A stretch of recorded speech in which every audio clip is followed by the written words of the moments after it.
Salut, c'est Léa. J'espère que tu vas bien. Ça fait quelque temps que j'aimerais te faire une lecture un peu spéciale, mais je sais pas si ça te plairait. Au final, je pense que c'est une bonne chose si je te partage cette lecture. Alors voilà, je vais te lire la Bible, en commençant par la Genèse, bien sûr. Je te conseille de t'isoler, de rester dans un endroit calme, pour pouvoir pleinement te concentrer sur les paroles divines. Au commencement, Dieu créa le ciel et la terre. La terre n'était que chaos et vide. Il y avait des ténèbres à la surface de l'abîme, et l'Esprit de Dieu planait au-dessus de l'eau. Dieu dit qu'il y ait de la lumière, et il y eut de la lumière. Dieu vit que la lumière était bonne, et il sépara la lumière des ténèbres. Dieu appela la lumière jour, et les ténèbres nuit. Il y eut un soir, il y eut un matin. Ce fut le premier jour. Dieu dit qu'il y ait une étendue entre les eaux pour les séparer les unes des autres. Dieu fit l'étendue et sépara ainsi l'eau qui est au-dessous de l'étendue de celle qui est au-dessus. Cela se passa ainsi. Dieu appela l'étendue ciel. Il y eut un soir et il y eut un matin. Ce fut le deuxième jour.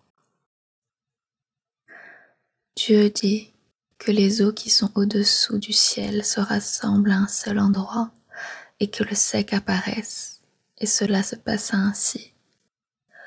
Dieu appela le sec terre et la masse des eaux mer. Dieu vit que c'était bon.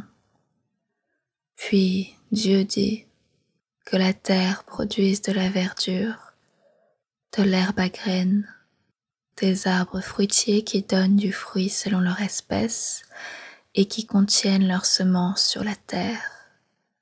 Et cela se passa ainsi.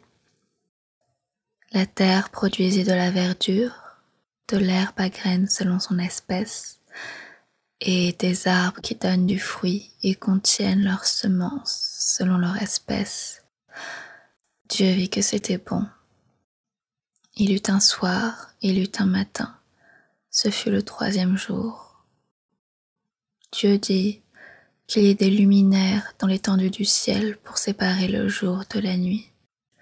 Ils serviront de signes pour marquer les époques, les jours et les années, ainsi que de luminaires dans l'étendue du ciel pour éclairer la terre. Et cela se passa ainsi. Dieu fit les deux grands luminaires, le plus grand pour présider au jour et le plus petit pour présider à la nuit. Il fit aussi les étoiles. Dieu les plaça dans l'étendue du ciel pour éclairer la terre, pour dominer sur le jour et la nuit, et pour séparer la lumière des ténèbres. Dieu vit que c'était bon. Il eut un soir, il eut un matin. Ce fut le quatrième jour.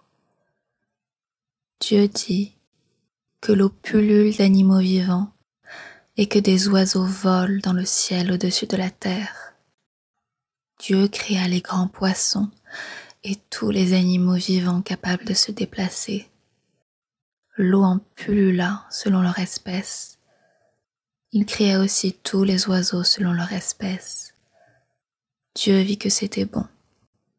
Et il les bénit en disant « Reproduisez-vous, devenez nombreux et remplissez les mers, et que les oiseaux se multiplient sur la terre. » Il eut un soir et eut un matin. Ce fut le cinquième jour. Dieu dit que la terre produise des animaux vivants selon leur espèce, du bétail, des reptiles et des animaux terrestres selon leur espèce. Et cela se passa ainsi. Dieu fit les animaux terrestres selon leur espèce, le bétail selon son espèce, et tous les reptiles de la terre selon leur espèce. Dieu vit que c'était bon. Puis Dieu dit, faisons l'homme à notre image, à notre ressemblance, qu'il domine sur les poissons de la mer, sur les oiseaux du ciel, sur le bétail, sur toute la terre, et sur tous les reptiles qui rampent sur la terre. Dieu créa l'homme à son image. Il le créa à l'image de Dieu. Il créa l'homme et la femme. Dieu les bénit et leur dit, reproduisez-vous, devenez nombreux, remplissez la terre et soumettez-la, dominez sur les poissons de la mer, sur les oiseaux du ciel et sur tout animal qui se déplace sur la terre. Dieu dit aussi, je vous donne toute herbe à graines sur toute la surface de la terre, ainsi que tout arbre portant des fruits avec pépins ou noyaux. Ce sera votre nourriture. À tout animal de la terre, à tout oiseau du ciel et à tout ce qui se déplace sur la terre, à ce qui est animé de vie, je donne toute herbe verte pour nourriture. Et cela se passa ainsi. Dieu regarda tout ce qu'il avait fait, et il constata que c'était très bon. Il y eut un soir, et il y eut un matin. Ce fut le 6e jour. Voilà, c'était le premier chapitre de la Genèse. J'espère que ces belles paroles t'ont inspiré et que tu méditeras dessus. J'espère aussi que tu as hâte de me retrouver pour le 2e chapitre. Je te fais des bisous. Prends soin de toi.